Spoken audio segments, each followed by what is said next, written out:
Hello, good evening, good evening. Thank you so much for joining me on another broadcast. I'm Tia Ramey. I'm a communication strategist that loves giving communication tips and strategies to leaders to help them both personally and professionally. Tonight, I'm doing a very special broadcast. Which is a fun segment for me where I have the opportunity to interview and talk with other people and hear some diverse perspectives for different topics that are happening in the world and what's trending. And we're going to talk from a communication perspective and bring some context to some of the trainings that I provide on my YouTube channel. If you do not know me, I love giving strategies and I train. That's what I do is I teach about honest dialogue in very difficult conversations. You can read about it in my book Canceled, which you can get off of my website, tiaramey.com. So, without further ado, I just want to dive right in and I want to introduce our guest today. I have my returning Gen Z representative, Elisa. Hello. Hello, Elisa. Thank you so much for joining. Thank you for Elisa also happens to be my baby sister. We having are 17 years apart in age, and we always have this wonderful divide sometimes in communication. And so she's one of those people that really helped to sharpen me and challenge me the most. So I think that it's a lot of fun to be able to talk to her because she has taught me the beauty of disagreement. Thank you, baby Wow, sister. thank you so much. Yes. I also have with me Coach Brittany J. Hey, Brittany J. Hey, Welcome, hi. welcome. Thank Can you. I'm you, so glad to be here. won't you tell everyone what makes what you do very special just for a moment here? Okay, well, I am an international life and dating coach, and I specialize in breakups for women. Mm, And what makes it special to me, for me personally, is I went through a terrible breakup about 5 years ago, and it literally, I mean, it wrecked my life, my entire life, everything I knew. But I found in that time how to kind of govern myself, how to heal from the things I was going through. Over the years, I changed as a person, and I learned how to get to know who I was, and just to grow. More importantly, with Christ to help me to grow to be a better woman. So now I use those tools and that knowledge to help other women, and it's the most rewarding thing. I never thought I would be able to do it. awesome. So, as you heard, Brittany is a faith based dating coach, and Yes. she specializes in breakups. So, for those of you who may need her expertise, Brittany, tell them where they can follow you and find you. Yes, you can find I have a website. It is mymentor.life /Brittany, Brittany Johnson, Johnsson. And you can also find me on social media. It's at Coach Brittany J _ on TikTok, on Twitter, and on Instagram. Very nice. Thank you so much, Brittany, for Yes. joining us. I Thank appreciate that. you. Make sure you please follow Brittany. She gives lots of great tips and advice to especially young people. And it looks like Lisa fell off, but maybe she'll drop back on pretty soon.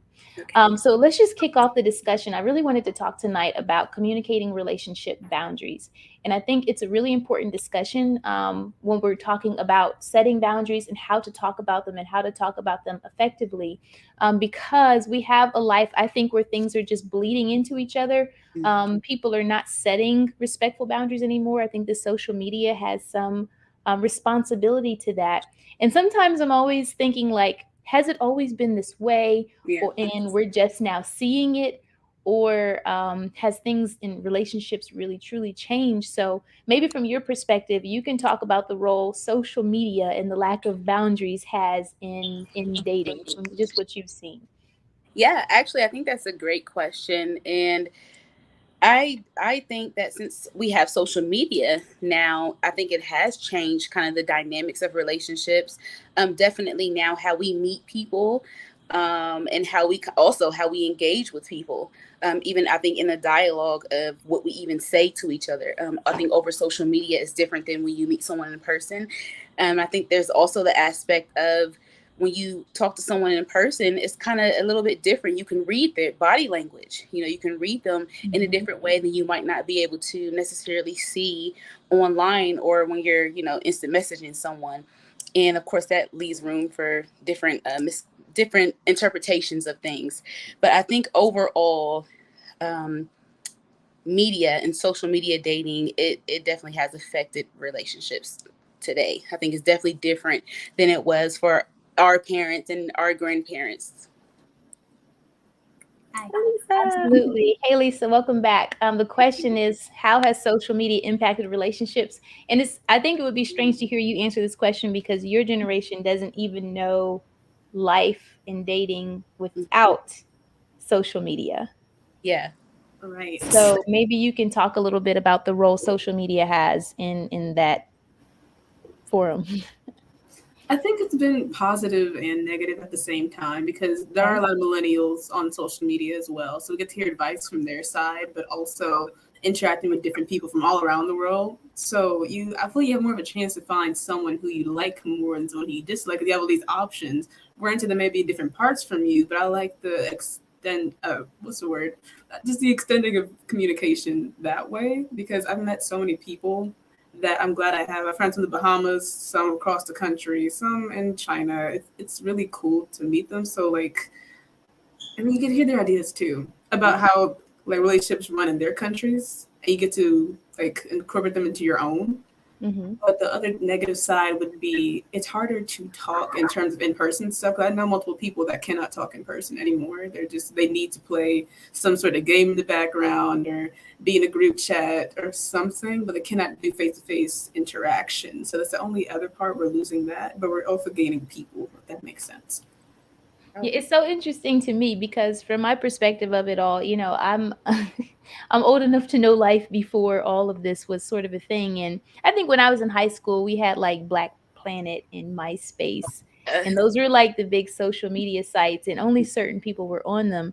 And then when I got into college, it was Facebook. But Facebook at the time was only for college students. Yeah. And I think by the time we hit, it was maybe 2008 or 9, then Twitter became really popular. But it wasn't like really seen. These weren't relationship based tools. And I know that people did do some online dating, but I missed that whole thing. Like I totally missed it. I met my husband in college, and we got married senior year. So I never had the opportunity to embark upon this sort of journey. So I'm watching, number one, just how social media has changed people and social interactions in general. So one of the questions that I have, and I've heard some of my students on campus say this, some of the young ladies have been very frustrated with how they say that young men are not approaching them anymore. They will not approach unless they're on a dating app. Are you all seeing some sort of consensus with that? Is that true? Absolutely. Really? Honestly, I have a lot of my clients. They tell me after we're talking, and now they're past the healing stage of their breakup for the most part. Now they're ready to go back into the dating scene, and they're like, you know what, Coach Brittany, I'm finding that a lot of men aren't approaching me. So they're like, I'm at the store, I'm at the gym, I'm at Barnes and Nobles, I'm going to Starbucks. I mean, I'm going to Home Depot. I'm going to where the men are, and I'm trying to be open, and like no one's approaching me. I'm finding that I'm having a hard time, and I do think it depends. It could be a couple factors. It might be your body language, kind of, because I think when you're used to dating online, you don't have to have a posture when you're behind a computer per se. Mm-hmm. So when you're online, dating online, you kind of lose that posture and being aware of yourself. So I think that might be one thing. And also it could just be, I mean, I think it could be a number of things, but I think that's one thing too. You have to be aware of how you look, how people perceive you. And I think now, like we're saying with social media and dating, you kind of lose that thought. So in your mind, in your head, you're like, okay, I'm going out here, I'm going to the store, I'm looking available, but really people don't perceive you as that because you haven't been practicing it. That's what I find. What about you, Elisa? I do agree with the whole posture thing because I will tell on myself a bit. My posture is horrible. I scrunch over my phone or whatever, and no one wants to approach you if you look closed off. Because normal people bring their phones or iPads, whatever, to a bar, or they're out with friends because they can't be by themselves anymore. No one could be by themselves for some reason.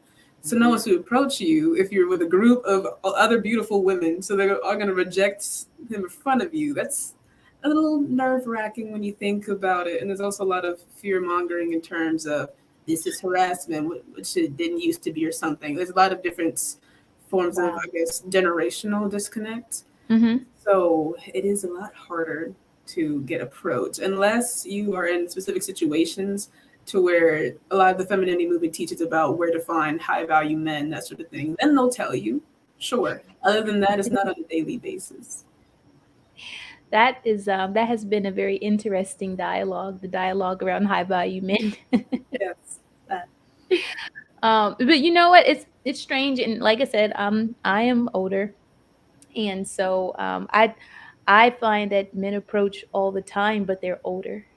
Mhm. So, I haven't seen, where younger men do this, and maybe it's because, in these sort of generations, I don't know, and this is me and my ignorance. So I'm asking you all, when you're on online dating apps, are there a lot of men that are like over 35 on there, or are they typically pretty young? How does that work? Because I've never been on one.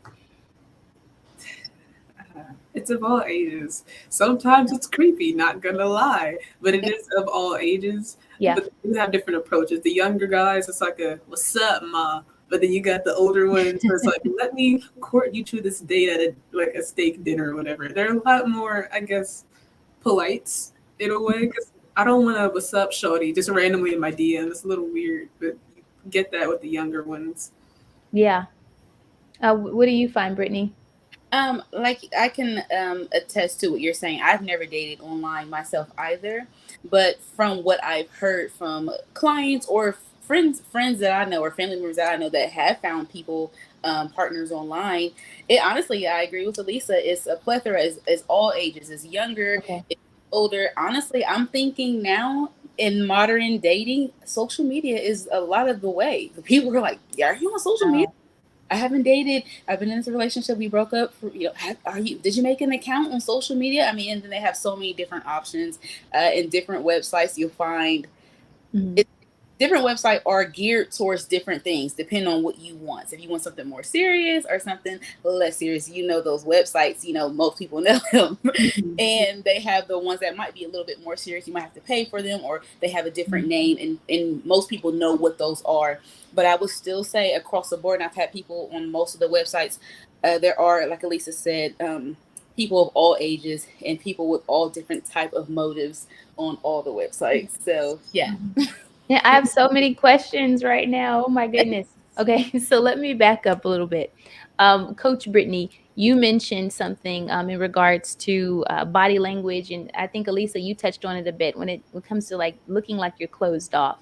And let's say someone wants to talk to you, right? They want to approach you. They think you're attractive. Maybe you're at the grocery store. I don't know.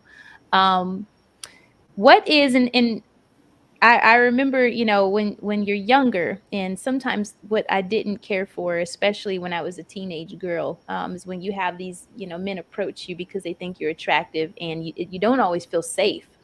Yes. First off, like sometimes you're closed off because you do not feel safe at all. And I think that some guys think they're coming off suave and they're coming off a little creepy. And maybe I don't know if that's their intent or not. So maybe you all can talk about some of the nonverbals, or what is the best way for someone to approach you to make you feel safe, and they're genuine, like they genuinely would like to get to know you. What would you be responsive to? Okay, I'll go. Okay. I think it's for both sides. Let's say in this situation, we're going to use a woman that wants to be, that wants someone to approach her, and the guy that's approaching. I think they both have work to do on their demeanor, because, like Elisa Okay. said, some men, they get nervous on how to approach a woman because honestly, and it's so many videos that are trending of women. I mean, just I would say unwarranted, just just annihilating the man, essentially, just like, get away from me here, all this type of stuff, just derogatory stuff. And honestly, the guy was just genuinely just saying, hey, especially if they don't know your name, you have to be open to know, like, okay, to give people give people room on both sides, men and women. So I think women need to remember that. And I think for the man, he needs to think of, okay, like you said, T, this woman, she might be by herself. It's nighttime. She's at the gas station. I've had that happen. You're at the gas station and you're getting gas. That's not the time to approach me. because I'm already heightened sense and I'm already just trying to get home, get the gas. It's really not a good time to approach someone, and that's okay. You missed out. So if you run into her again, then it's meant to be. But there are times when you just don't. It's just better to not. From what I'm hearing from women and from myself, to just not approach them. But I think in general, I think you just need to make sure smiling is a lot. It says a lot on both sides. Just smiling, someone seeing me smile, or just giving eye contact instead of people looking around quick. Like, okay, I'm just looking around. Give eye contact, smile. Kind of, don't have your arms crossed. Kind of have your arms open, like you're open, and just be I think those simple things can let someone know, like, okay, they're open, just be smiling for yourself. If you're looking at produce in the store, just be smiling. I mean, not in a weird way, but just to look like, oh, she's having a good day. She's open. I think it's okay to approach her. I think just simple things like that will help. That sounds like, don't be self-centered, like understand not just, and I talk about this in my communication training all the time, is you have to it's not just about what you want to say, it's also about how it's going to be received, and assessing whether or not this is a good time for the person you're trying to approach. Like you said, if it's dark and it's nighttime and you're at the gas station, that can be really intimidating for a young woman that is, already at a heightened sense of danger and wants to feel safe. Absolutely. What about you, Lisa? What is a good way for someone to make you feel safe if they wanted to approach you? I'm a huge proponent of like going out by yourself more often. Because I do go in like group settings, like take yourself out on a date to the movies or to the park, wherever. You're more likely to get approached that way if you are more by yourself. And of course, be safe. But people don't want to approach someone with a group of people. So that's one thing. The other thing is, yes, smile out more. Even though I do hate being told to smile by random people, but it is more inviting, I will admit, if you are smiling or at least having some sort of more positive expression. Other thing is, I feel like spiritually and energy wise, you can give off stuff. I've seen multiple videos of women, like, don't talk to me, you're broke. And if you have that mindset, you're not going to get exactly who you want to. Explain. Yes. It's just a lot of what you're putting out versus what you're getting. If you're constantly talking about what you don't want, these people are trash, dusties, that sort of thing, you're going to attract a lot of those same people. That's what you keep putting out. It's kind of like a signal thing. So then the moths come towards you if you have that light open all the time. Interesting, insightful. Yeah, I love that. And, That's good.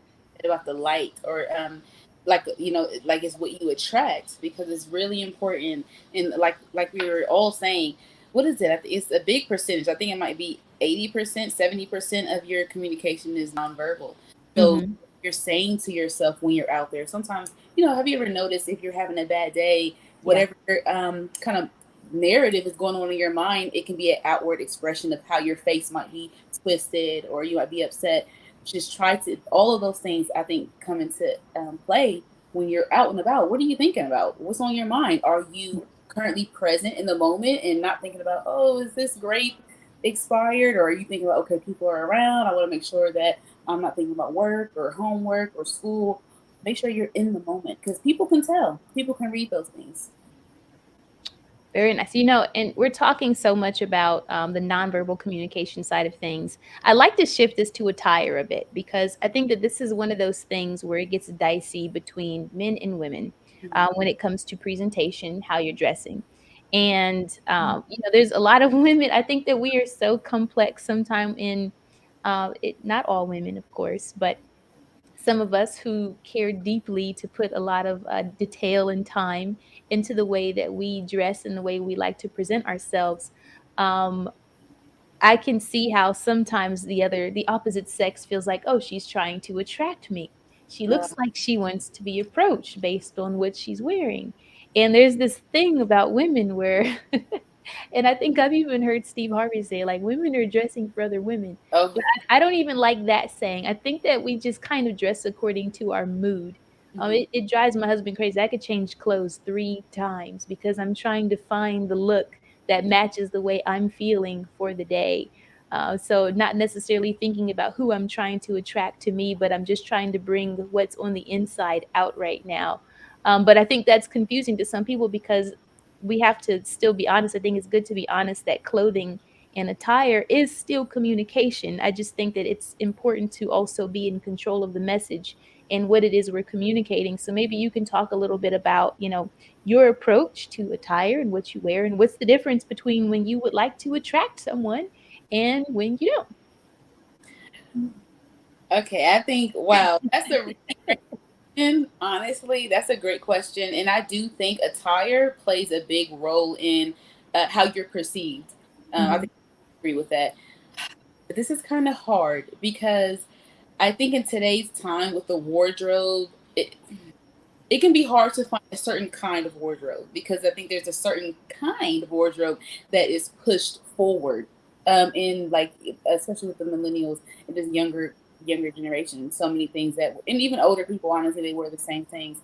More of a aesthetic or oh this is what we're wearing, oh this is what you see when you're on your computer, the little advertisements of somebody wearing this. Do you want to buy this? Do you want to look like her? Do you want like this and wear this? And sometimes the stuff is cute and it's appealing. Depends on your style. But I think if you don't have that style, sometimes you have to look harder for the clothes that you think that express you. So because of that, I think it's hard with the clothing piece because for me, I know me personally, the only thing is say for instance, I'm like, okay, hey, I'm trying to attract or I'm open to want to talk to someone. I'm still for the most part going to wear the same things that I wear when I don't want to be bothered. So the only thing for me, the only difference is I'll probably make sure that this sounds terrible, but I'll probably make sure that okay, let me try some gloss on, or make sure that my brows are brushed, in uniform. I'll do something like that.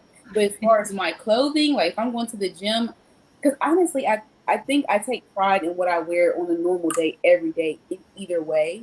So I don't find that I dress different to kind of let someone know that I'm open. I think it's the same for me either way. Hmm. Interesting. Okay. What about you, Lisa? Yeah, I do go on vibe. You were right about that. Because if I don't want people to talk to me, I put on I guess for y'all, it'd be the emo clothing. I'd wear darker lipstick, like a heavy eyeliner, chains, all that. Because people don't want to talk to people like that a lot of the time. So I want to just be me in that moment. I'd wear that. Or if I'd want to feel powerful, I'd put on a red lipstick and a suit. But it just depends on, I guess, what you want from people. Because I'd hate to admit, but what you wear does communicate something, and I wish it didn't. Because I want to just wear what I want to 100% of the time. But I can't do that because I know what it will attract or what it will not. Because it's probably less likely of me to be able to network properly if I was wearing the dark chains and the lipstick and all that, and I want to. But it's just not realistic of how people work because it's not the most yeah, I guess approachable. It's really not, and I wish it was, but you can't really have your way because you can't control how people think about you. It takes like what 3 seconds to judge somebody's outfit on something. Yeah. So unfortunately, you have to be a bit more aware of that. I think that this is one of those, and I hate to call it lost arts, but of womanhood when it comes to attire. That is definitely a difference in generations when in pertaining to communication, because I'm an ex-lineal, so I'm right on the forefront of the Gen Xer, who was influenced by the baby boomer.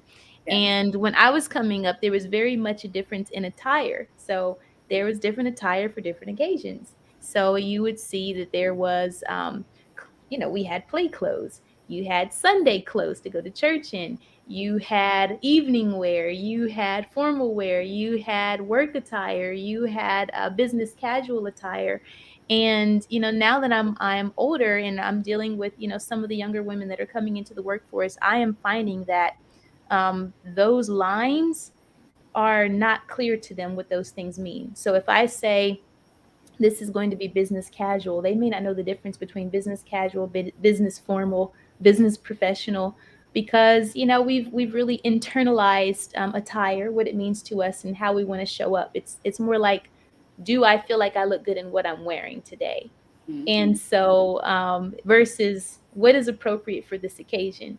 So there was attire for if you wanted to attract someone, you had certain types of attire for that. And I think that there's just some I'm not saying there's a right or a wrong. I'm just saying that this is one of those things where there's been such a transition in the way that the generations view attire and what these things mean and how to translate what that meaning is, because there used to be very specific things that you would wear according to what it is you want to communicate. And especially if you grew up hearing that word like be a lady. Oh, And what being a lady meant was that you learned how to command and control the room without saying anything. Like, you didn't have to say a word. You could walk in and everyone knew what you was about. They knew exactly how to respect you. She knew how to be a showstopper, basically, through her poise, through her grace, through her elegance. And that's what that meant. You didn't have to say a word. Everyone knew what kind of respect you deserved. And so it's amazing to see the difference. And now it's like, I'm vibing, this is how I'm feeling today. I may go to work and maybe I do have on a blazer, but tomorrow maybe I have on a tank top. You know what I mean? Like, oh, maybe yeah. I've got on a hoodie, So we're very different in that way. But I do think that it does kind of make, now that we do not have like a central sense of what is attire and what is appropriate for what occasions, it does make it confusing to try and lean on dressing and what we wear to figure out, what we're trying to communicate to one another. So I want to shift gears a bit. We've talked about the dating side of things. I'd love to go into talking about relationships a little bit and how to communicate relationships or boundaries in relationships. And we've talked about social media, and I see that one of those awkward transitions is like, at what point do you communicate to your friends that you are now dating someone? At what point does this become public? Should it ever become public? You hear a lot of people say, I don't want my business out there, but they're still very active on social media. So what does that mean? What's the difference between being private and being secretive? And I think that that's a line that gets crossed quite a bit. So I would love to just hear you all's take on how to communicate your expectations for your significant other as it pertains to social media, and what that should look like from your perspective. Okay, just for me to have a little clarity. So the question is, how do I want my relationship to be perceived via social media, or was that the question? Yeah, I'm sorry. How do you communicate your relationship boundaries as it relates to social media, right? Like, you may say, I don't want any pictures of me on social media, or you may be like, why aren't you posting me on social media? How do you, discuss that? How do you approach that discussion? That's a great question. For me personally, in my relationships, I don't want. There has to be time. It can't be for me.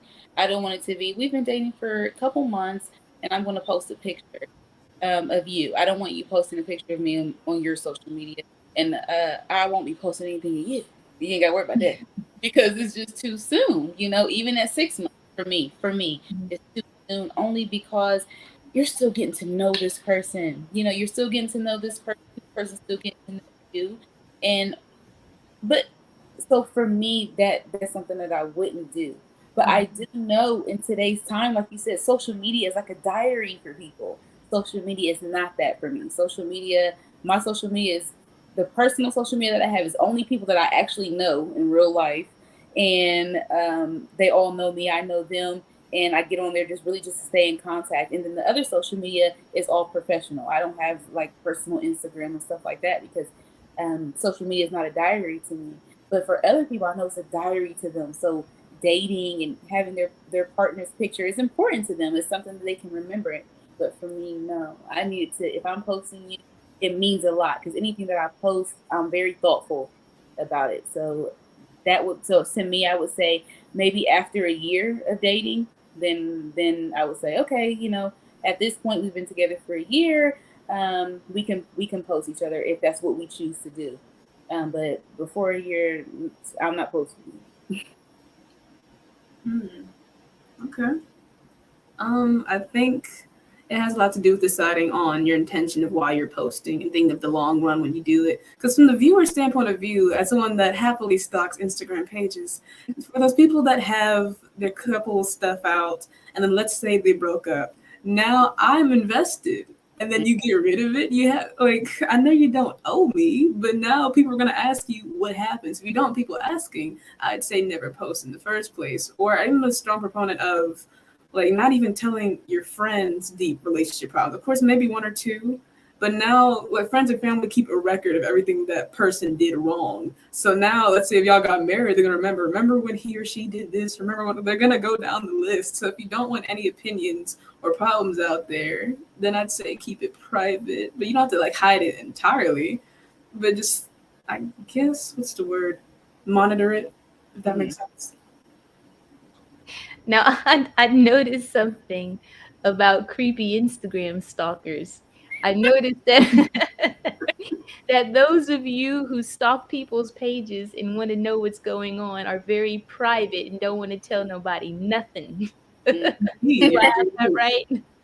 You're very correct. Because the thing is, you do kind of, I wouldn't say oh, but when you're having these relationships and then you see a problem or whatever, you're going to ask questions. So now you are kind of obligated to explain because it's everywhere. You have a new boo every 2 months. I'd be like, hey, yo, what's going on here? I'd have to ask questions. I'm curious. It's not my fault.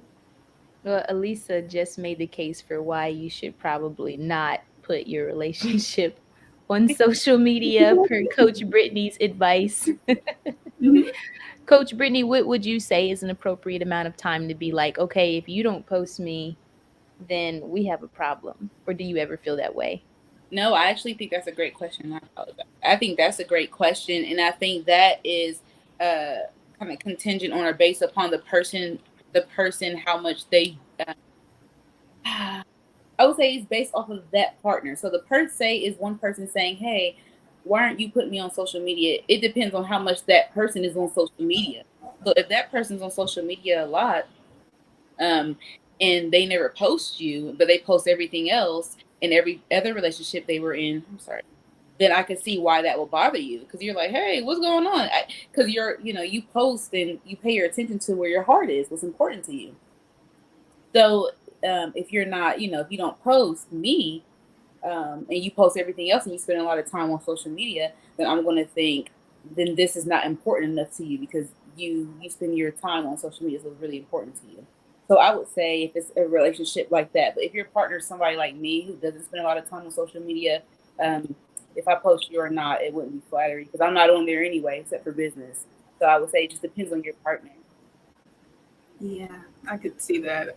Only way I could like have a problem is if they're like the comment section tells a lot about a person. Their comment says so much. I know this from my FBI journey as just an Instagram stalker.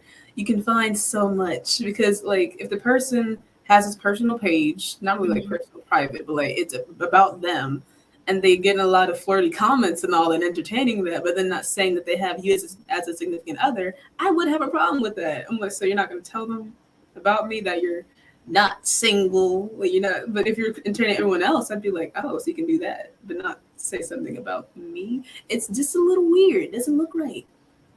Yeah. So complicated. It is. Yes. I think it is complicated, and I agree with Elisa. I think it depends on your partner's heart and their affection and their attention, and you as well. Like, how much does it mean to you? And most of people, social media means a lot to them. So they're like, I want to see you posting me. You posting everything else. You posting all the food you have and, all your other relationships. It means something to them. So I think it just depends on your partner and where their affections lie and how important social media is to them. I agree with that. It's this is one of those things, and I talk a lot about this in my book about, being proactive with communication instead of reactive. And it's so good if you can set the stage and the expectations for these things and communicate it up front. How to introduce that conversation, because it seems like now, dating and relationships have become so complicated, and maybe people are more aware of their needs than they used to be. So there's so much depth to what type of attention someone may need, that it's like, how do you get in front of that dialogue? At what point, do you notice what their patterns are and then decide that, hey, look, I notice you're not posting me enough. Why? Or do you set that expectation early in the relationship, like, hey, once we hit the 6 month point, or once we hit the 1 year mark, I need to see myself on your social media at least once a week. You know what I mean? Like, it just seems really awkward to bring Yes. that conversation out. But because of my own personal communication values, I think it's better if you can propose instead of impose it. But I just, I'm asking, what is the best way to introduce that topic and set the expectation early for what should your social media activity look like?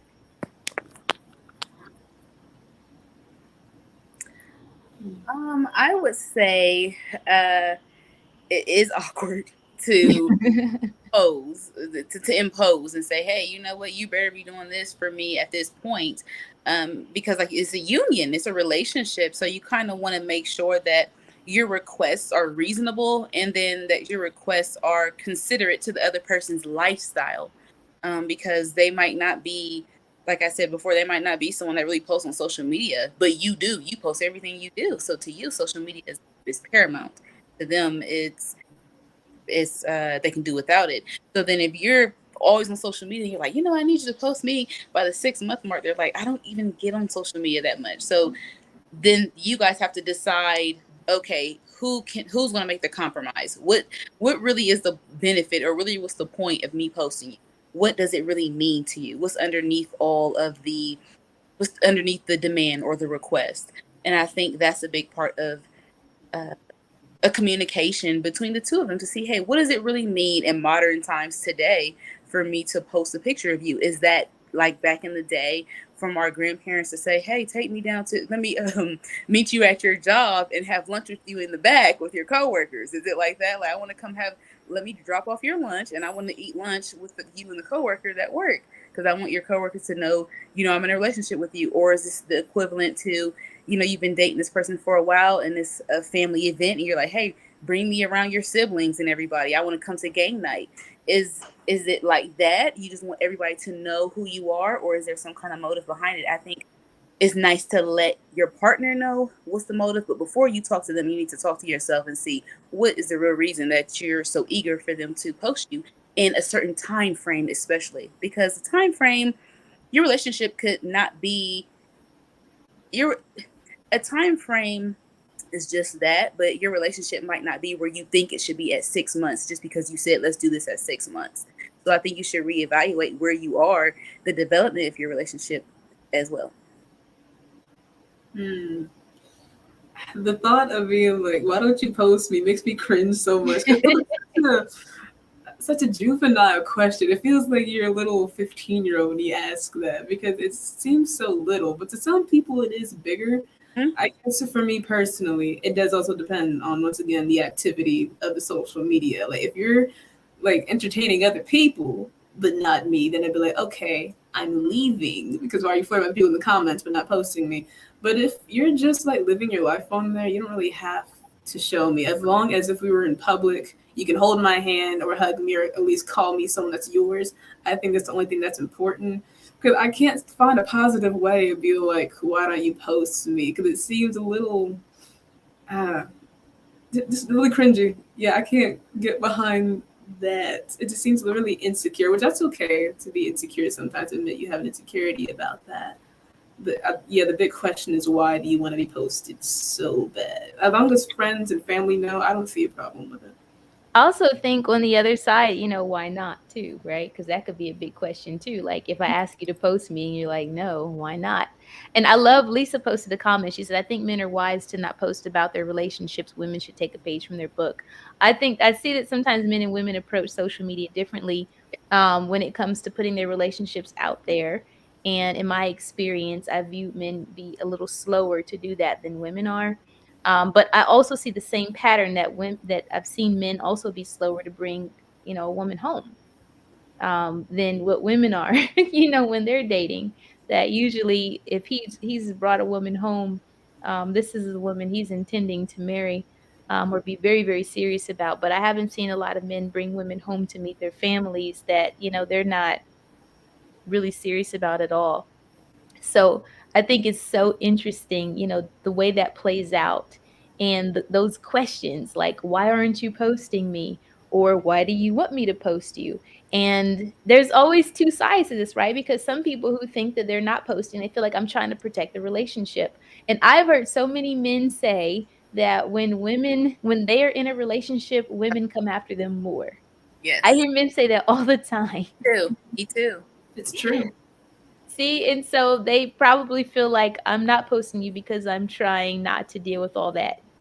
And I've seen the other side of that where, women feel like, well, if you're not posting me, it's because you're not proud of me or you've got something else going on, another girlfriend. And I've seen that happen too.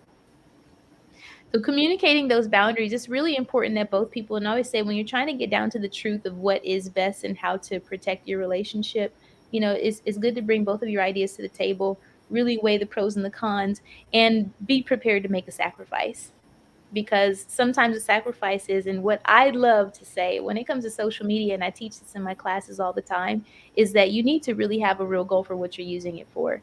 And if you don't have any goals, you don't have any boundaries for how you're using this tool and what it means to you, then you can find yourself on anything. Like Brittany, you mentioned that you use it for business. For me, it's been primarily a business tool that I use to socialize. And so I don't post a lot about my family. I post some things here and there, but I don't post like my day to day because I use it as a business tool. So maybe it would be good when it comes to setting boundaries. If you don't want to post about your relationship, also try not to make this a social tool as well, where you're experiencing all your friends. Maybe you need to set some boundaries for how you're using it so that your significant other doesn't feel left out of that equation. I'm not sure. Every relationship is so different. But people, I think they spend way too much time arguing about why someone feels a certain way rather than trying to understand and just trying to build a system for what works for the both of you. Which means somebody has to give, both of you should give something up so that you can build that system together, in my opinion. I agree. I think what you said, compromise is definitely a big component in any relationship. Not just we know, not even just in a romantic relationship, but just in a lot of long lasting relationships, you have to compromise. And because, like you said, a lot of times it's not about, well, what might be right in your eyes. If that person feels offended or upset, or they feel undervalued, or you're not paying attention to them, well, if that person's important to you, then you might have to compromise and see, okay, well, what can we do for this? And to that person, they might be, oh, okay, let me just post a picture of you on social media. It's not a big deal to they consider posting the person because it's a big deal to them. But I do also like Lisa Harrell's comment about, men, they are cautious. They seem to be more cautious about what they do versus and what they post, and when they bring women around and when they kind of initiate that introduction. And I think it would be good for women to know that about their behavior, and to know, okay, well, maybe he's just taking his time versus some women, they might post right away, and that's okay. But also, you cannot expect him to be just like you. So I think there has to be room for compromise. And social media is such a big aspect in most people's lives. And I think it is something that now in modern dating is something that you need to factor in your relationship, because it will at some point it's going to touch your relationship. And it doesn't have to be in a negative way. It can be positive. But at some point I think it does. And I think it's crazy to say this, but it's just so different from me growing up and the generations before us. But social media is one of those things where you're talking about, okay, do these are your goals, these are the things you want to do. Okay, well, how do we carry ourselves as a unit on social media? And that's a conversation that definitely should be had. And I never, when I was younger, thought that would be a conversation, but I think it is today. Right. So question, let's say your partner brings this issue to you, or in any issue when you really think about it, and it can be something that's clearly an insecurity or something that, for lack of better words, is very stupid. How do you talk to them about either how stupid it is without offending them, or just deal with the problem without getting too irritated about how dumb it was? You want to start, Brittany? Coach Brittany? I think that's hard. That's a big one. That That's hard. And I guess I'll try and say it depends. I'm such a kind of person that like, I need more context. I need more context. So sorry if I'm throwing more questions. Is it, I guess it depends on the level of your tolerance. Mm-hmm. So your partner, someone says something that you deem is just, like you said, stupid or annoying. So I think it depends on your level of tolerance and what you feel. Because some things you just have to let go. Like, okay, well, you said this or did this. It's like, okay, do I have to address it? Can I let it go? Or is it bothering me so bad and I need to address it? And I would say it's hard because I guess.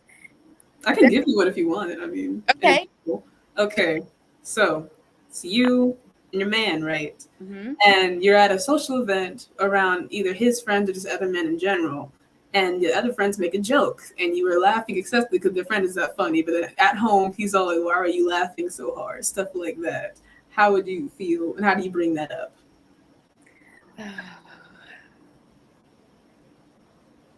Oh, that's hard. I think as me, as the person that's laughing, Mm-hmm. okay.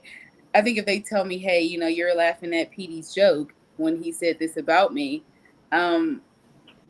I would have to take myself out of how I felt. Because for me, you telling me this, I'm thinking, what? That was a funny joke, you know? So I have to pull myself kind of out of that mindset of where I'm at, thinking it's funny, and kind of see, oh, my partner is serious about this. This really bothers him. No matter, I mean, it could be something that you think is hilarious and it's like no big deal. If someone said it to me, it wouldn't hurt me at all.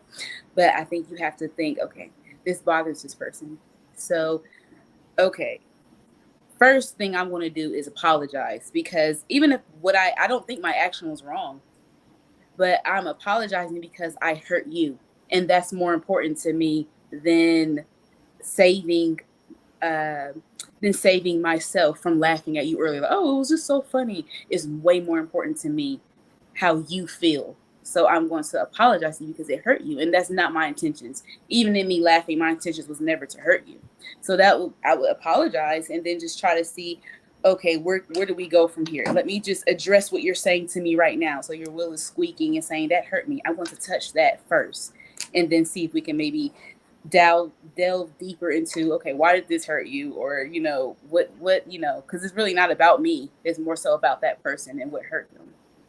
If that makes sense. It does. Okay. Yeah. I will admit what you're saying is very hard. Because yes. What do you do? Like, can I never laugh at a joke again? Like, what do you do after that? It's very, yes. Plus, I would be hard to apologize for me. I'm like, apologize that you're insecure. Why would I do that? But of course, that's the ego. It's what you're saying is I would deem correct, but it's very difficult. You're right. And that narrative is in your head. You have that narrative in your head, like, are you kidding me? That hurt your feelings. That's in your head. But you just want to try to think of this person as, okay, they're hurt. Like, this hurt their feelings, even if it's something that is not a big deal. But I don't think it will necessarily mean that you can't laugh at their jokes. It might just been that joke. It might have been some kind of like childhood trauma or something that's attached to that word or a trigger or something like that. So I think that's why you want to kind of have that conversation to see what is attached to it. Or is it just like you said, just him being, or that partner just being insecure, and just, you know, either way, it's a conversation just so we can figure out how to move forward. Okay. I like it. I really like what you said. I mean, I remember I listened to this book called How to Listen, Hear, and Validate. And it was such a good book for me to listen to. And it was very humbling because I've always been, I'm a very logical person. So I struggle when someone puts things on me that I just don't understand the logic behind it. And sometimes when things are purely emotional, I just feel like you need to adjust your feelings. That was how I felt for a long time, but that didn't necessarily translate into successful relationships. And so for me personally, I have to really focus on what I want the outcome to be. And you have a choice when you have moments like that. And either you can preserve your ego or you can preserve your relationship, but very seldom can you actually do both. And so you have to decide how important is this person to you. And is it more important to you to feel like you're right in that moment, or is it more important to you to, build a bridge of communication and learn a little bit more about your partner that can bring you both together? Now, sometimes, and I think oftentimes, insecurities are really invalid a lot of times. I mean, you think about it, like, unless that person did a lot to betray you personally, you're coming into a relationship and you just have issues, you've got triggers, and we talked about this in our last thing. Um, it's really a privilege to be able to put your trigger on someone else.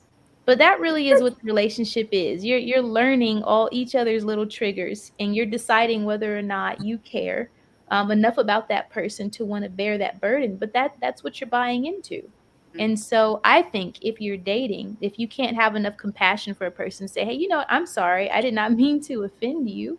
Um, and start there. That, please help me understand where communication broke down here, so that I don't do that again, because the last thing I want to do is make you feel bad in front of your friends. Just to address it and to first try to gain some understanding. And you can validate that I made you feel bad, and you can apologize for the fact that you made them feel bad without saying I was wrong. It's just saying I didn't know, and I want to get to know you a little bit better, so help me to understand this. And the hard thing, I think, when you're talking to men is that they don't approach their offenses with vulnerability. And so when they are like on their guard, it puts you on guard. Like, especially if you're a strong woman, they approach you like, what you laughing for? And your immediate thing is like, I'm laughing because I want to laugh. What you talking about? Like, you want to instantly snap back into that. So it takes a lot of humility, I believe, to be in a relationship, at least a successful long-term one, and assuming you can be in one with someone who isn't completely toxic, that doesn't have a million little triggers. Because I think if someone is highly and easily triggered, they're probably the toxic one. You got to ask yourself if you want to bear that burden. If once they explain, do you have, and this is my thing, once you explain to me what your trigger is, that's fine. And I can help, I can understand that, because we all have them. What is your path to healing? Or am I just supposed to live like this? And I think that that's a big value that's really important, is that someone has a way that they manage them. And, I'm happy to support you in managing, this journey that you're on, but you can't make me responsible for it. That's kind of where I feel like the compromise needs to happen. Yeah. Honestly, oh, go ahead, Elisa. I'm sorry. Oh, no, you're fine. Go ahead. I believe if you guys had a conversation about that, you should have called me, because that is a whole entire segment of its own. Oh my goodness, I agree. I think a lot of times, like Elisa said, starting that conversation, it starts off by you saying, okay, well, hey, what's going on? And T, like you said, let's get down to the deeper reason of why that hurt you or why that bothered you, especially enough for you to tell me not to laugh. So sometimes things happen. It's an order, and it's a way that you address something. Somebody could do something and I don't like it. Like, I might not like what they did. Now I have to look within myself and say, okay, do I need to tell this person, or is this something that I can just say, I don't like it just because I don't like it, but that doesn't mean I have to put it on someone else to be responsible to make me feel better. So that's, I think, is a process that you have to go through within yourself. And a lot of people do not know how to do that because they're not in tune with themselves. So they try to project it out onto someone else and say, well, why didn't you make sure I was all right, or don't laugh at my joke, or laugh at that joke. And then you're like, oh, I'm sorry, I didn't know it was a trigger for you. And sometimes neither did they. Yeah. And that's when you get into that place to where you're like, okay, now we're having like a therapy session because you didn't know it was a trigger. And then, you as the partner, you have to find a loving way to tell them, hey, actually, that might be a trigger from your past and you didn't even know. So how did I know? And I think you need to deal with that separate from me. It doesn't mean we have to break up, but you need to be aware of that trigger and deal with it. So in situations like that, you don't project it onto me or get mad at me for just, doing something that laughing, as light as laughing, or in any kind of situation. The person needs to deal with their trigger. It is not the partner's job to deal with that person's trigger. Absolutely not. You need to heal from that and you need to deal with it. And then you can let someone know, hey, that's a soft spot for me.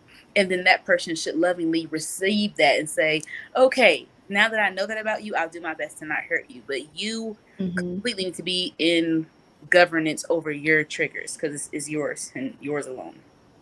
Right.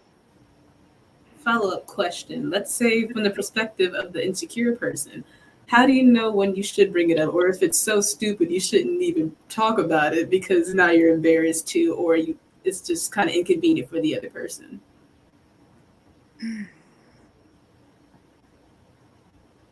I think that this is where I think that it's really healthy if couples and people know how to laugh at themselves. You know what I mean? Like, it's good. Like, not every conversation needs to be serious. And sometimes you can talk about how you feel without saying, like, someone has to do something different. I do this with my husband all the time. Like, I'll tell him, this is how I feel right now, but I know it's dumb. I don't want you to do anything. I just want you to hear me out. And I let him know in advance, and it's just so he is aware. I can get it out of my head, for starters. I'm not haunted by this thought. And he gets the chance to know me a little bit better. But also to be able to see, like, this is my problem. It's not yours. But I want to be honest with you, and I think that honesty creates connection. And that honesty creates bond. It creates intimacy, between two people when they can have those sort of conversations that are silly, to be like, this is totally silly. But I also do think that there are times where you can have a super silly, unreasonable request every once in a while. Where it's small, right? Like, if you do this little small thing for me, then it would mean a lot to me, versus you have to do this because if you don't, I'm going to be angry. And that's where I think that sometimes people get caught up trying to control each other instead of learning how to have the freedom to love one another. You know what I mean? Just it's important that you can say, this is where I'm at. There's nothing I want you to do about it. I just want to talk to you. And really say that up front. Be honest about it, in that way they're not thinking they have to fix it. I think especially when you're talking to men, and I don't want to just put this off on men because I think that wives do it too. You want to fix it. You want a solution. And sometimes the solution is, I just need you to hear me out. It's silly, you know. I know that yesterday, you left your socks by the hamper and you didn't put them in there. And sometimes that irritates me, or I have to make up the bed every single day, or whatever the case might be. It's always little tiny stuff most of the time. But just to be like, it would mean a lot to me if every once in a while you make up the bed. It's not a big deal, but that is a nice way to consider me and my feelings sometimes. And it's good to just be vulnerable and put that out there.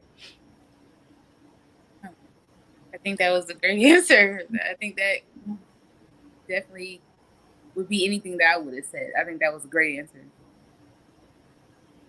Think so. So I have some questions now. Let's talk about a little relationship controversy, because we've talked about social media and we've addressed it. And like I said, a lot of people are insecure, and that's the reason why they either don't want to post, or maybe they do want to post. Some of that does come from insecurity, and some of those insecurities are valid sometimes. And we've seen a lot of people be very unfaithful, and that plays out quite a bit in relationships. I've heard so much commentary on being unfaithful, and especially when it comes to social media. And I've seen this throughout my adult life, where someone finds someone's boyfriend or girlfriend on a dating app, for example, and they're interacting, or they're engaging. I think that's happened a couple of years ago, where an old friend of mine said that they found out their boyfriend was still on a dating app. And so those sort of things cause a lot of insecurities. So my question is, how do you communicate boundaries with friends? Like, if you find that your friend's boyfriend is on a dating app or on social media engaging or interacting with someone and shouldn't be, and they're not respecting the boundaries of their relationship, how do you go about whether or not you should tell your friend? Okay. I think that's a great question, and it's actually a topic that is talked about often, and or brought up often. And this is so something you can open and open and open. It's like, it's so much you can say in this topic, but I would say it's important for people to know, hard, because people have their own ideas of, okay, so people treat you how they want to be treated a lot of times. Yeah. if you don't tell them what you want, it might deviate from what they want. It might be different than what they want. They might say, hey, don't tell me. And you might say, well, tell me. They might go off of not telling you because that's what they want. So if you don't tell them kind of what like you said, the boundary, they won't know. So I think it's important to tell your friends, hey guys, in general, or your family in general. And that, this is so great. I'm sorry, I'm so excited to tell them in general. For me, I don't want to know. If my partner is doing something or talking to someone else, I don't really want to. But that's not for me. Be Brittany, I don't. But that, I'm just using that as an example, as to say, something like, hey, I don't want to know. I don't want to know. And you let your family or friends know that. So then if they see your significant other on a website or doing something, then they won't tell you. A lot of Uh-oh, she cut out. Dang it. I think a lot of people I think your bandwidth is a little choppy, Coach Brittany. Try to say something again. We can't hear you. Dang. Elisa, go ahead. You chime in until Brittany's feed comes back on. I was wondering, do you mean like, should you tell a friend of the significant other on a dating app, or should you say something to your friend if they're cheating on their significant other? Like, which perspective is this from? I'm saying, like, if you found your friend on an online date, your friend's boyfriend or girlfriend on an online dating app, should you say anything? Oh, absolutely. Because I'd be really like sad and mad if my friend didn't tell me, and just see me being happy this whole time, when meanwhile this other person is cheating on me pretty much. Yeah. Definitely would. Like, give me screenshots, give me everything. I'm the type of person, just lay it out for me. Like, I guess, lay out the tea, if you will. Because if you don't, then of course I need to see something to believe you, because I don't know if you're just trying to sabotage my relationship. But the other thing is, if you don't say something, that does look weird. It really does. So, and to Coach Brittany's point, she's saying that just because, you would want to know doesn't mean your friend would want to know. So. Yeah, but now you have a responsibility. You kind of have to. If he doesn't, that looks weird on your part. I'm like, why aren't you telling me that this person's betraying me? If you love me as his friend, I definitely would tell my friend. Absolutely. I know it's a brutally honest friend, so of course I will give you documents. I will give you everything just on that person, just so you know who you're dealing with. I found a clip I want us to watch. Okay. And I think that this is some really great dialogue, and it's really quick. I saw it on the Breakfast Club about 5 days ago. And I think that married people and single people have a different mind about this particular topic. So I'm going to go ahead and play it. Let me pull this up on my share, and we shall see what he has to say. Let me know if you can hear. I personally, and this is just me, before this makes a damn headline somewhere, I personally am a person that is angry at living in a blissful bubble of ignorance. Mm-hmm. The truth is rarely pretty. And in this world, in this life, you have to choose your happy. So I choose to believe the truth that makes me happy, as opposed to searching for the ugly truth that's going to mess up my happiness. Ignorance. Like I even tell my friends, like, yo, if you ever found out anything about my wife, don't bring me that. Really? For real? Why would you? Why would you mess with my happy? Why would you do that? You know what's crazy, Envy? Remember you said you wouldn't want to know if your wife ever cheated on you? Correct. Who wants to know that? Correct. A lot of people do though. I mean, a lot of people do though. But I think you should only want to know if it's going to change things, right? Like if you're like, if I find this out, I'm leaving, then that might make it. But if you're like, I'm gonna stay with this person anyway. Listen, I wake up every morning and breakfast is cooked, my kids are taken care of. Every time we around each other, we smile and they're happy and things are blissful. And then on my deathbed, somebody tell me that you cheated on me my whole life. I lived a pretty good damn life. I'm not going to trip off that. That's me.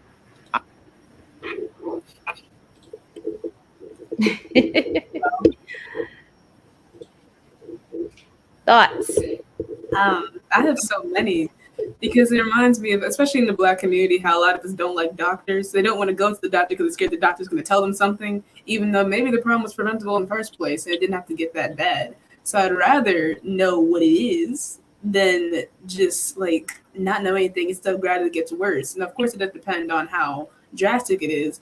But if my partner previously had a different name, a different life, and told me something different the whole time, I'd look at them very weirdly. Be like, okay, could have told me that. And I probably would leave them because now I can't trust you because I thought you were this person and I don't know who you are. I know you could have been a drug dealer before I known you, something like that. But if they're cheating on me, yes, tell me. Please ruin the happiness. I'll find somebody else, or if not, oh well. What do you think, Coach Brittany? Based about the video, I actually,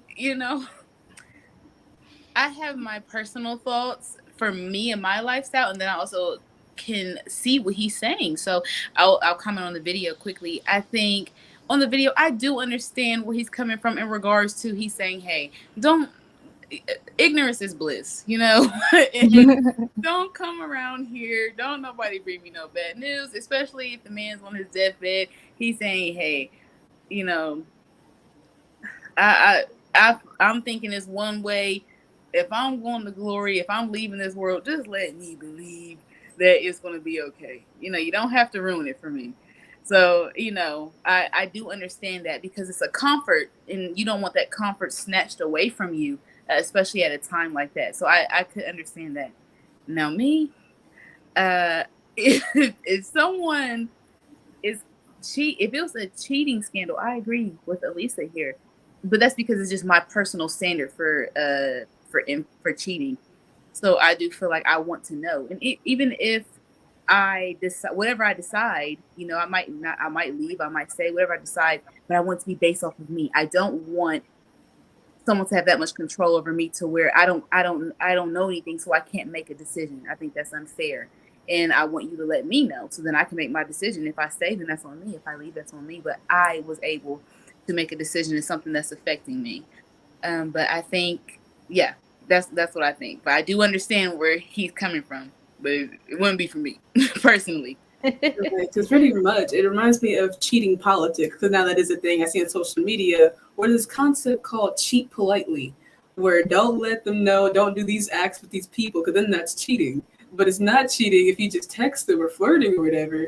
But they don't really define what cheating is, or if they do, they say they just set limit to what you can and cannot do. Like you can sleep with somebody, but don't kiss them because that means you actually love them. It's a weird concept, but this has to do with the cheating politics. The fact that there is cheating politics now is absolutely crazy to me, because before I have a cutoff to where anything you'd want to hide from me or anything you cannot do around me or you do for me but do for someone else, I consider that cheating. And then we're done at that point. There's no making it up, none of that. Especially if we're married, it's a bigger insult. So I don't say people do it, but oh well.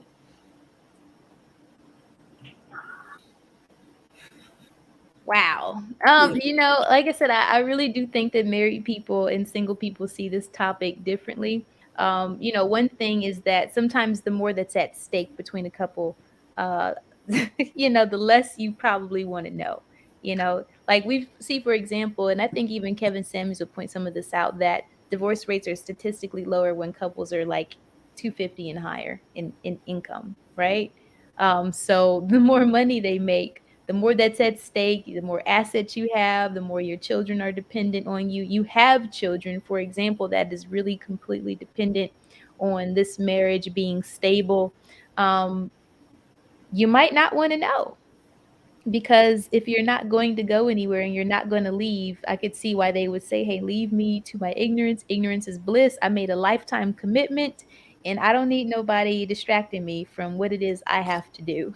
But when you're single, I can totally understand that, because, especially with my single friends, like if they were dating someone, that means this is your time to get out, before you have children, while the stakes are low, while you can still walk out of there and there's no divorce court and there's no division of assets, there's no separation. Like I would encourage, my single friend especially to get out. I do think that it is a little bit different though in the case where, for example, maybe if someone is in an abusive relationship and I already know that my friend is on the fence with whether or not to be with this person, then this cheating thing could be the icing on the cake. But if I think that they are completely in love with them, they're totally dedicated, this is their life partner, they're all in, then really me telling them is just me trying to make life more difficult on them. I don't know what good it would actually bring to them. But I don't think that friends should make that decision for one another. I really think that friends should communicate about it ahead of time when they get into a relationship and say, like what he just said, he tells his friends, you see something about my wife, don't tell me. Mhm. I think you should let your friends know. I mean, what do you all think? Like having that communication dialogue. If you see something happening with my husband or whatever, my man, why wouldn't friends talk to each other in advance and give each other those boundaries? What are your thoughts? I think that that's very important to have that conversation, because I can say I know a situation to where I had a friend, and her partner told me, I'm cheating on her. And so when I was a lot younger. So I'm like, okay, well, in my mind, I'm thinking, okay, well, I'm going to go ahead and tell my friend. I'm being a good friend. I'm going to tell my friend, because I'm going off of what I would want, what I would have wanted at the time. So I go tell my friend. She did not receive it well at all. She didn't want me. She didn't want to know at all. She didn't receive it at all. And they were dating. They were dating. They were not married. They were dating, and she said, I didn't want to hear this at all. And I got the source from him. He's the one telling me. This wasn't hearsay. This is a direct source. He did not want to hear it. So I do agree that, that kind of conversation needs to be told, because to be had in friendships. Well, it's just not a typical dialogue you have with a friend. Say, hey, if I see your partner, do you want me to tell you or don't tell me? It's not a typical dialogue that they have, but the idea of I'm going to give you the same treatment that I want is people don't always want that. So I think, like you said, it's definitely not for the friend to take it for themselves, because it could be where you're like, well, she's happy, like you said, she's happy, she's married, and they have a lot at stake. I don't think me telling her this would benefit her, and you could be absolutely wrong. And for her, even though she's in that marriage, to her, like you said, that could be the final straw, or that could just be her something that, like a boundary, that she doesn't tolerate that at all. For her, is not worth it. And I think, like you said, it's definitely a conversation, and to not just assume. Oh, would I tell my friend if I seen the question at the bottom? Would I tell my friend? Did it say would I tell my friend if I seen them? I'm sorry. Flash the question. Oh yeah, no, that was for those who were just chiming in, so they know what we're talking about. Okay, I thought it was okay. Yes. So, Elisa, what do you think? How do you have that talk with your friends up front? For me, we kind of set us up to where we're all about, all my friends and myself, we're all brutally honest. So if we believe that it will better you as a person, we will say, and we all do have strict rules on cheating. Once you cheat, you're done. We all believe in that same thing. So I would say something. I'd rip the band-aid off. I don't care how happy they was. This may be selfish, but I really could care less. If they're with a snake, I will tell them that happily, and I will do that every time, especially if it's children involved. I had a male friend and found out none of his kids are actually his. Yes, I'll say, now you're paying for kids that aren't yours. Of course, you have to build a bond with them, sure. But I want to give you that option to leave or not, because then what do I look like withholding something to where you could grow from a situation? Like, what about if down the line, it's actually the best thing to happen to you, that your partner cheated on you, sprung a few books from it, a movie, whatever you want to do. So I'd rather say something than to not. And then if I knew the whole time and eventually they found out, that friend may also drop me when I don't want to keep them as a friend. May be selfish, but it's really what happened. And even I'll take it further, is if my friend was cheating on their partner and they had a great partner, I know them, I tell the partner too, no matter if they're a friend or not. I just don't believe in that sort of dishonesty in that way, because I see relationships as something that's not really just as happiness, but also as a work and duty and a journey to grow and better yourself as a person. So if it's just for happiness and you're just casual, no, I won't. But if it's like serious, yeah, I'll tell every time. So what do you think is the line between like respecting boundaries in a relationship and inserting yourself in a relationship?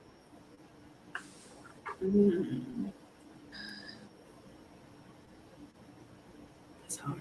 Now, is this from so in my relationship, or as the friend on the outside? As the friend on the outside, like how do you manage what that line is then? Because I remember here all the time, that's their business. You don't get in nobody's business. Leave that alone. I used to hear men say that all the time when I was coming up. And I would get so upset when I was younger, especially when I knew that there was relationship drama going on. Other people knew and they wouldn't tell the wife or they wouldn't tell that person. Now that I'm older, I feel differently about that. And now I see the wisdom in it because I've seen the impact of what it looks like when you get in someone's business, even if you think it's for the better, you're going to be the one that gets slighted the worst. And there's an old saying, you can't beat a pillow talk. You know, I agree with that because, like I was, for example, the friend was not, she didn't have any fault or anger towards him at all. And he told me this. This wasn't hearsay. He told me this, and I'm relaying it to her thinking I'm a good friend. She wasn't mad at me. She was mad at me for some time. We still, you know, our friendship at that time, it didn't necessarily falter, but she was mad at me. She was mad at me and not him. So I do agree. And oh my goodness, I was so shocked. Like I said, I was younger. I was younger when I found out. I was so shocked. I was like, what? I don't think I'm saving the day. And I was not. I wasn't saving the day. So I do see that the statement of, you know, stay out of grown folks' business, stay out of people's business, and I think you should be careful, be leery. And just like you said, I think it's really important to ask the person. And if you haven't, so say for instance, you haven't asked the person and, you know, you see that their partner's cheating or something like that, I would, because I mean, then how do you address it? You don't go to them and say, hey, would you want me to tell you? Because they're going to be like, well, that's what, you know? Why do you ask? Exactly. So at that point, that's hard. I think it depends. You have to try to then go off of what you know about your friend in the Department of Relationships and kind of what their relationship history looks like. And then make the best sound decision you can based off of that. And I would just say proceed with caution from my experience. I think it depends also on the friend of how much you previously known about the relationship. Like if you're one of those friends who are always surrounding you with problems, then at that point you have no right to tell me what's right, what's wrong, what I can and can't tell you. Because I'm already in your business. I know every file. You'll give me every screenshot, everything. So at that point, I'm like, no. You invested me too much. I'm just gonna stop here. Be like, okay, whenever there's bad opinions, just don't give it. I'm like, you're telling me stuff that I'm not supposed to know in the first place. The boundary's already crossed, so I'm gonna go ahead. But of course, if that friend already said from the beginning, don't tell me, I wouldn't. But since I know my friends, yes, I would. Oh man, and that changes too over time. It really does. Let me tell you something. I had a friend, and I was probably maybe a little bit older than you, Elisa. I had a friend that suspected that her boyfriend was cheating, and she asked me to go with her to verify it and validate it. And I did. And she wanted me to go in and scope out and see if he was somewhere with another woman. And he was. And even though she brought me into it and she asked me to go, she still cut me off when she found out that he was cheating on her because she wasn't going to leave him. Wait, what's the reason? Why would she cut you off? This is a friend that I had for years. I never would have thought that would have happened. Like, this was a really good friend of mine. So I was in total shock when that happened. But a lot of times because they're embarrassed or shame.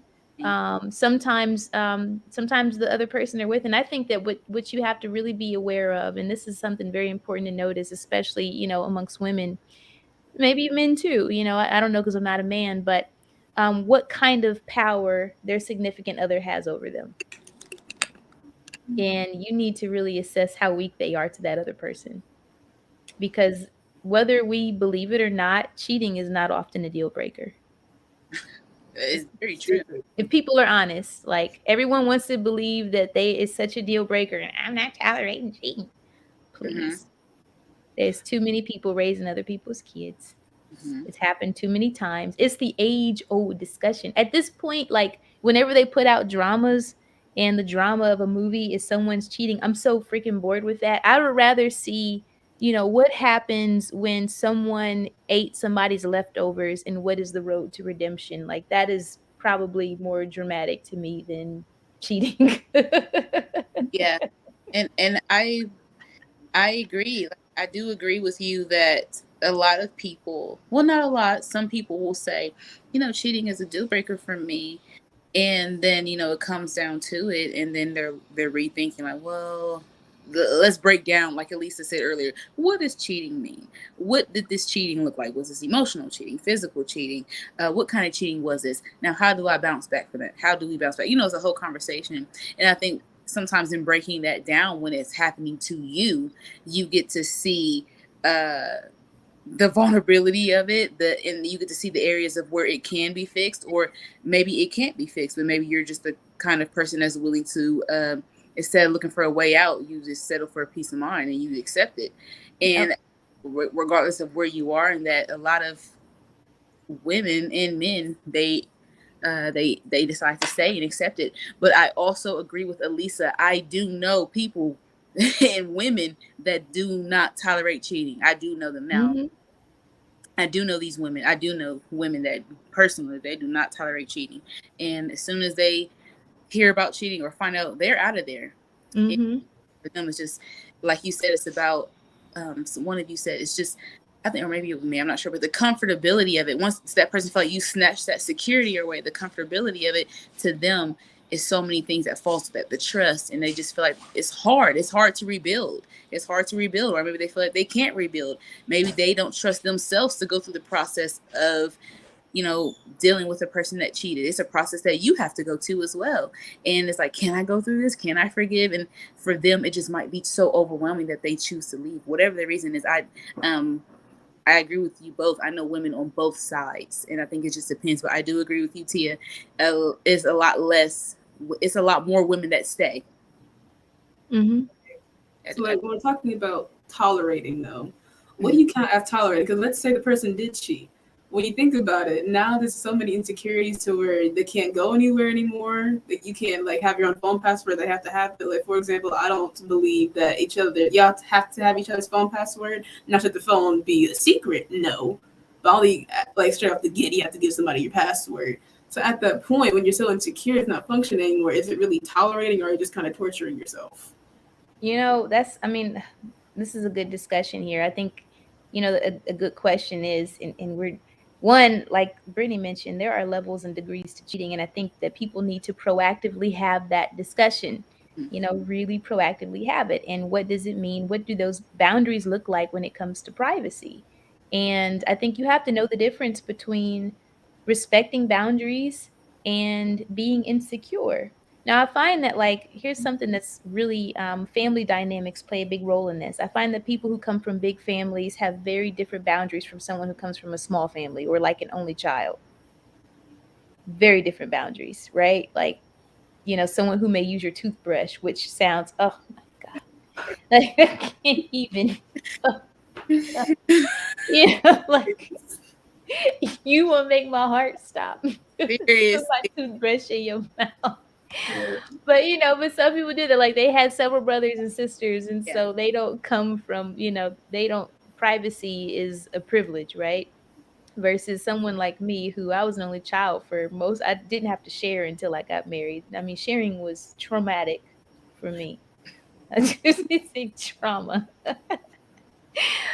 So I never felt the need to have my husband's password. I've literally never asked him for a password to a phone or anything. And I feel like if I have to live like that, then I have to be very insecure, and I'm not insecure as a person.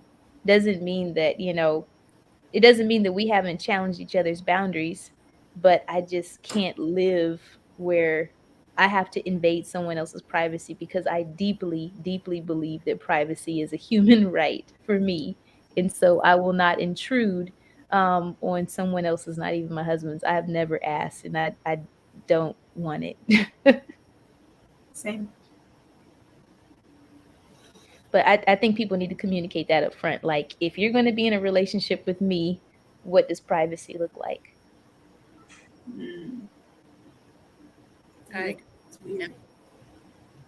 No, you're fine. That's a weird question. I didn't think the answer, what does privacy look like? It's a big question, though. I don't think that people communicate that enough, but I think it's really important. It evolves. It can evolve. over the time in your relationship, it can evolve based off the offenses in the relationship.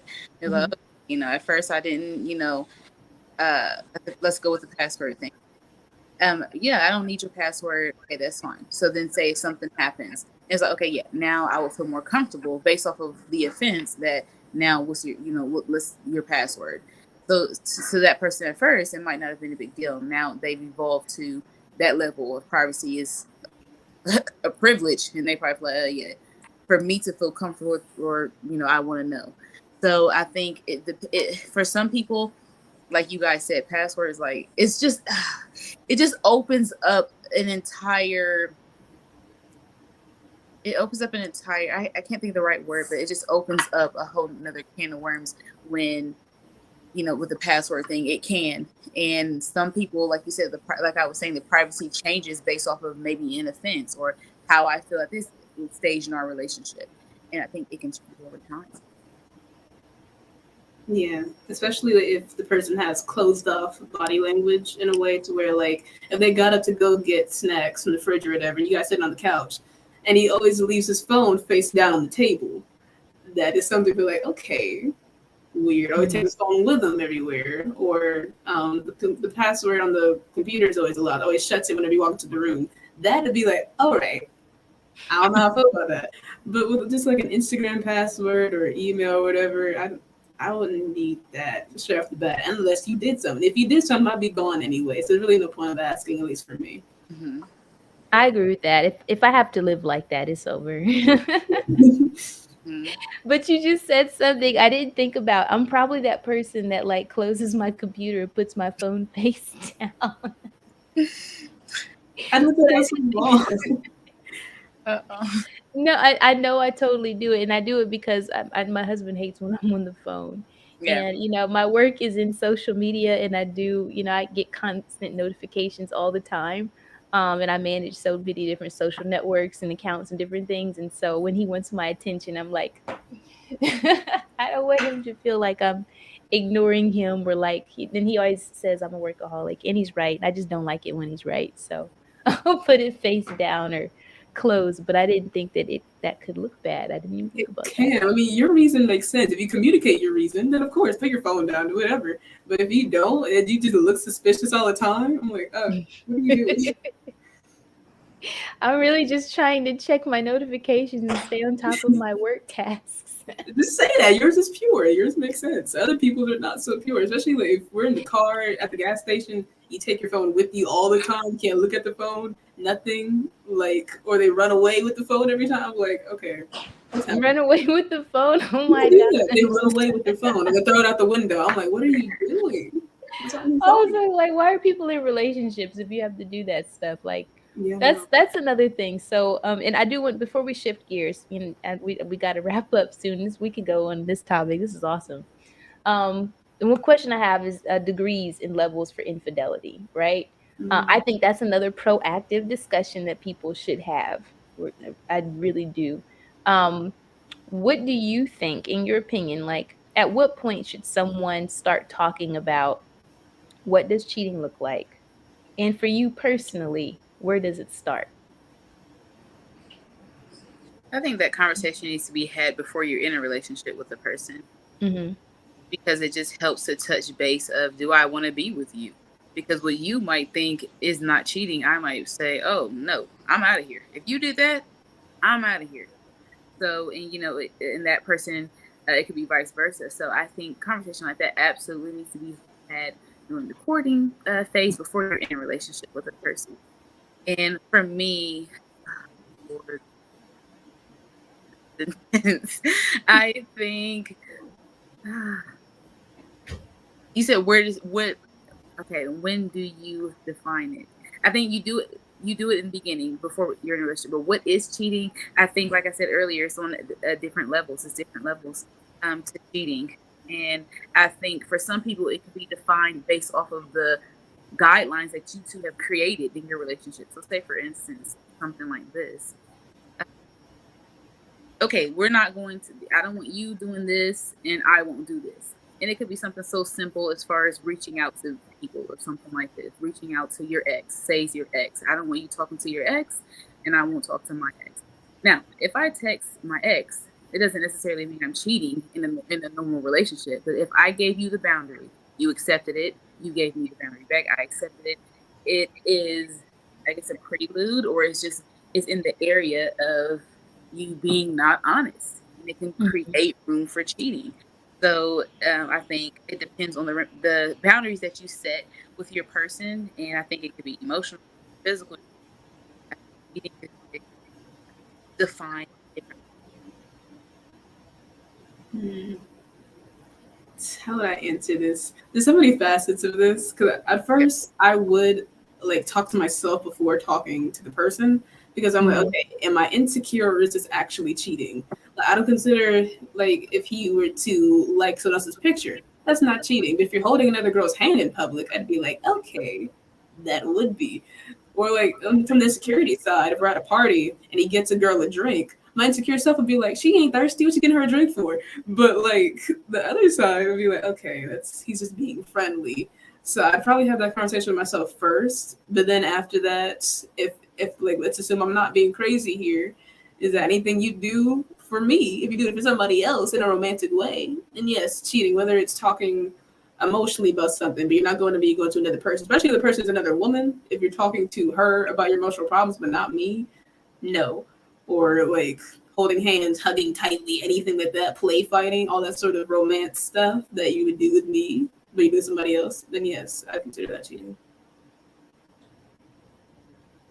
Man, I think maybe I have hard boundaries on that, and I'll go based off of boundaries I give myself. I think that number one, I agree with Brittany's point that I don't want to engage in anything that I wouldn't want to happen to me. Like, I believe in that do unto others as you would have done unto you, right? That's a very important principle for me.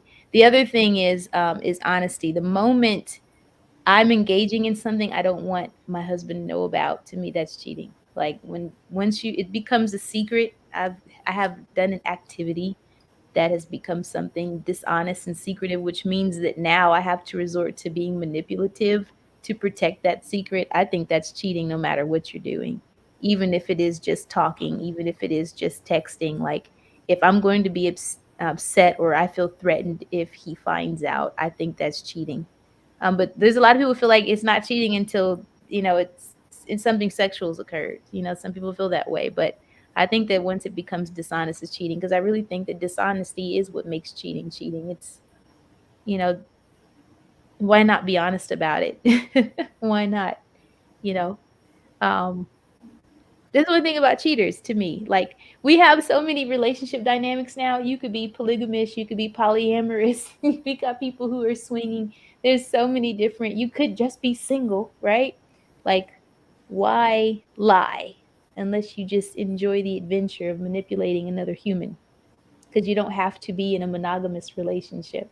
So I try to make sure that I engage in actions that I don't have to be ashamed of if he found out. Side question. How do you know if you are just being insecure and you're not actually cheating, or the person actually cheating, but you're actually just insecure about something? But how do you know if it's like rational thinking side? How would you know about that? Say that again. Maybe I don't understand your question.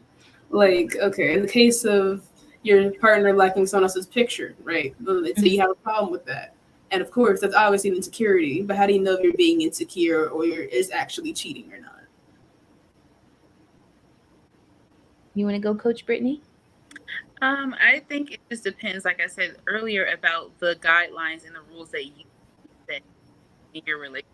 Because if I can hold you accountable to something that you said you would or wouldn't do, then that's already a violation. And that's something that you understand, because we had a conversation about it, versus me saying, hey, this is how I feel, and we've never had a conversation about the picture thing.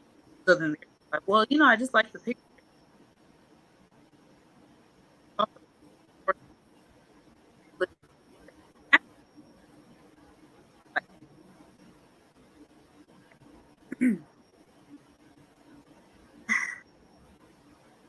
That's hard, especially with social media, because I think that social media can bring up insecurities in both genders. So I think in that there is a level of where you need to check yourself and say, okay, maybe I'm a little insecure, but also I think it depends on that. It's hard because I think you have to also know your partner.